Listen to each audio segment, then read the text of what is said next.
Bien, en esta ocasión vamos a hablar sobre lo que es la anatomía del húmero. Para ello es sumamente importante ver cómo estudiar anatomía. Primero, lo fundamental es saber cuál es la forma en que se nos va a presentar lo que es el cuerpo, lo que son los músculos, el esqueleto, y va a haber una posición anatómica que van a tomar en general los libros, que va a ser esta, con las palmas para adelante. De esta manera siempre nos van a presentar lo que es la distribución de músculo, esqueleto. ¿Para qué? Para que haya una mejor orientación. Otro aspecto importante para comenzar con lo que es el húmero, ver la disposición de este, es los planos o los ejes. En este caso vamos a ver, por ejemplo, el plano sagital, que va a ser el corte por toda esta línea roja, por toda esta línea roja, como los cortes que realizaban los samuráis, de la misma manera, por toda la línea roja, ¿verdad? Y el plano coronal o frontal, también denominado, que va a ser como una cruz con el plano sagital, de esta manera, y va a ser un corte por toda la línea azul. Y finalmente un plano transversal o horizontal, de esta manera. Una línea muy importante, un eje muy importante, va a ser acá, el que te divide por el medio. Y por ello va a denominarse medial. Este eje medial es sumamente importante, porque siempre escuchamos la parte más medial o lateral, ¿no? La medial, lateral, que viene juntos. Otros términos también que son netamente anatómicos como proximal, distal, anterior, posterior. En este caso, esta línea, lo que esté más próximo a esta línea es mucho más medial y lo que está más alejado es más lateral. Entonces, por ejemplo, si hablamos de la parte del abdomen, la parte que estoy señalando acá, sería mucho más, sería medial, y esta parte de acá que está más lejana a la línea medial sería la parte lateral. Bien. Ahora, otro término también es la parte distal y proximal, que viene junta, es como un combo, distal y proximal. Distal, que es mucho más lejano al tronco, y proximal, que es más cerca, próximo. ¿Ya? Entonces, por ejemplo, el hueso del fémur va a estar más proximal y, por ejemplo, los dedos aquí del pie van a estar más distales. ¿Por qué? Porque está más lejos del tronco. Cuando hablamos también de parte anterior y posterior, aquí vamos a verlo, anterior de adelante y posterior de atrás, ¿sí? Cuando yo digo una mirada anterior, es que yo estoy mirando así, de esta manera, por la parte de adelante, y posterior, por la parte de atrás. Teniendo en cuenta esto, vamos a pasar ya a hablar del número, que es nuestro protagonista en este caso.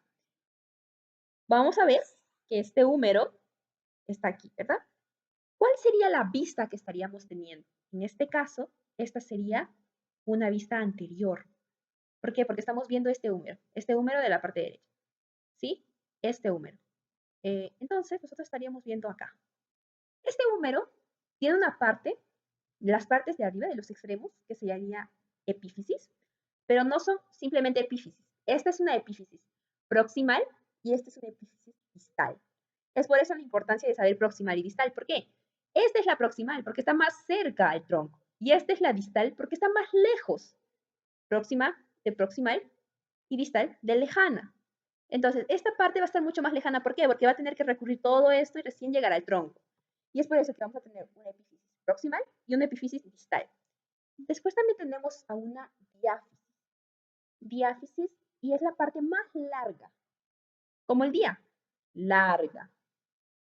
Y también vamos a tener a una metáfisis. Está en estos dos extremos, que va a ser la parte en donde va a crecer el hueso, donde va a haber el crecimiento. Y metáfisis porque estaría entre el medio de qué? De una diáfisis y una epífisis, que serían las primeras en reconocerse. Habiendo reconocido la diáfisis, no sé si se pueden dar cuenta de que tiene una forma como de un prisma triangular. Sé que a veces es necesario imaginarlo a profundidad, pero tiene una forma de un prisma triangular, ¿no? Que acá tenemos como que aquí relieves, como haciendo referencia a esta, y a los costados. Entonces, Vayamos a un prisma. Este prisma triangular va a tener tres caras. Tres caras laterales. Haremos con propiedad. Una cara lateral medial, porque va a estar más para la línea medial. Una cara lateral y una cara posterior, que sería la parte de atrás, que no le estamos viendo. Que sí podríamos verla, por ejemplo, aquí, ¿no? Que está debajo de los músculos, pero se podría ver aquí. Eso sería a grandes rasgos, pero vayamos a hablar de esto. Nosotros tenemos muchas partes que vendría a ser del número específicamente, por eso es que tiene un segmento muy importante en cuanto al video, por ejemplo. Entonces, nosotros vamos a ver muchas partes del número. Vamos a comenzar, por ejemplo, con esta, que sería ¿cuál? El tubérculo mayor. El tubérculo mayor. ¿Por qué puse acá una yuca? Porque nosotros tenemos, por ejemplo, el tubérculo. La yuca es un tubérculo. Y yo cuando veo la primera mano, yo veo esta parte, a mí se me viene, y leo el tubérculo, a mí se me viene a la mente el hecho de la yuca, que tiene una forma similar, que tiene una forma similar. Tal como puede haber un tubérculo mayor, también puede haber un tubérculo menor, que es más pequeño, y que también tendría una forma de una yuca. Entonces sería un tubérculo mayor y tiene también un tubérculo menor. Podemos ver que acá hay como que una división entre tubérculo mayor y menor, aquí, como un surco. Entonces, es un surco entre un tubérculo mayor y un tubérculo menor. ¿Cómo se podría llamar este surco? Este surco se tendría que llamar un surco intertubercular, entre tubérculos. Así, el surco, ¿no? Bien.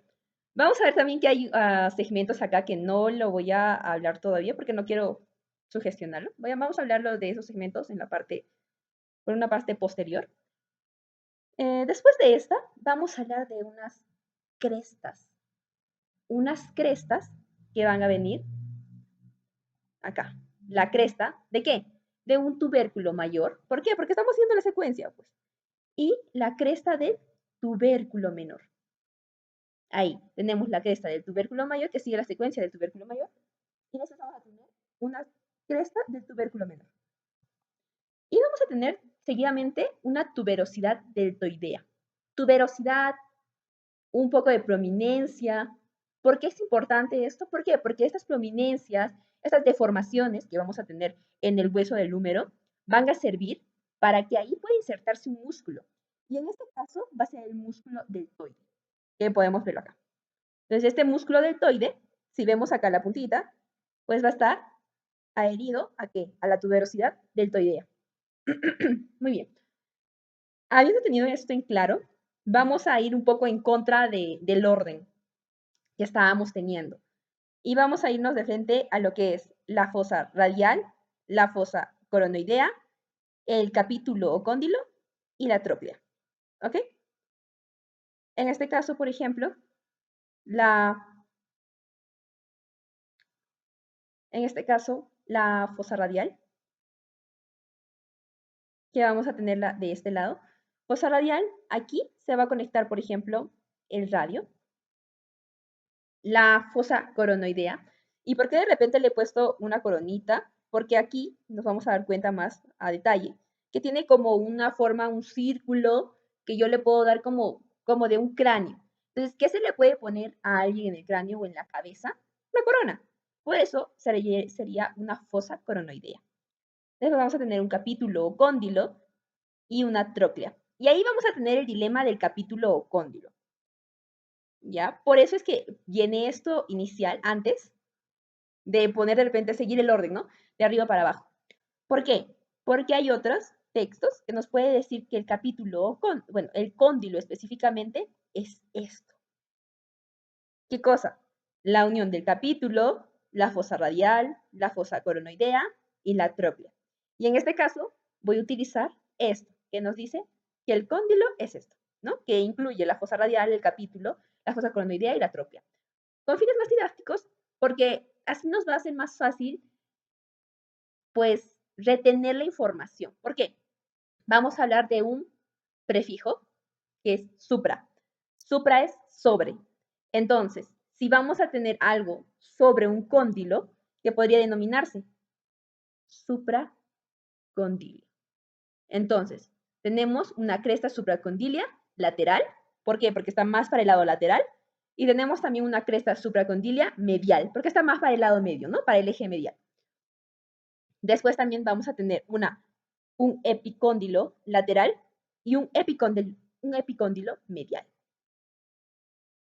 Por eso es que tomé lo que es la didáctica de considerar que la fosa radial, la fosa coronoidea, el capítulo y la tróclea sean considerados como el cóndilo. ¿Para qué?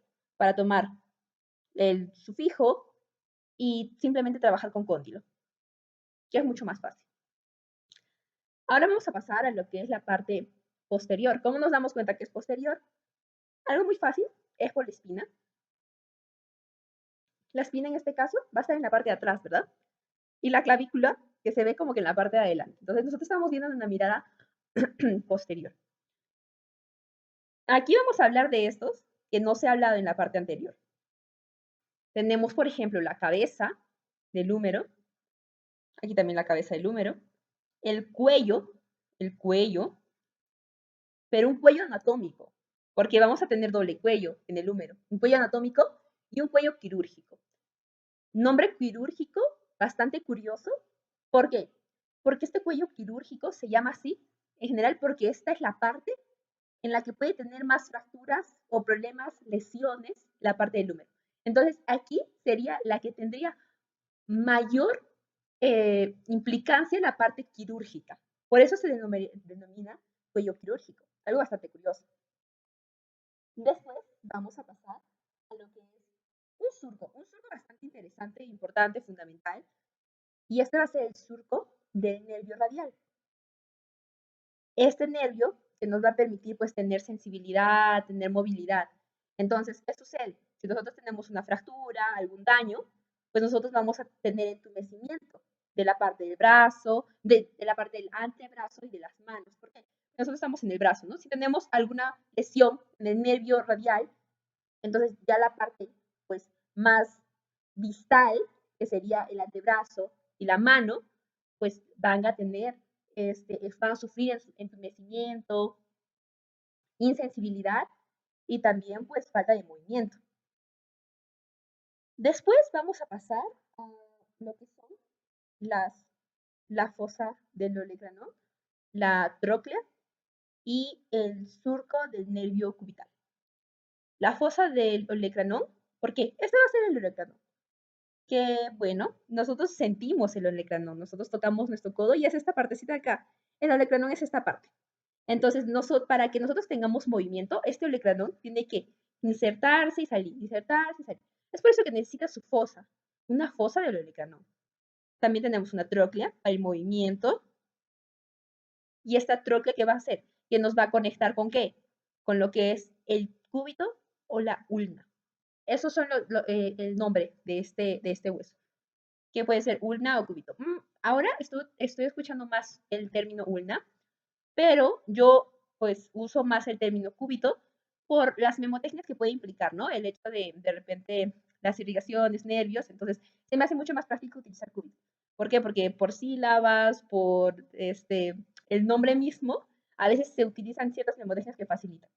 Pero es importante saber que se puede llamar cúbito o ulna.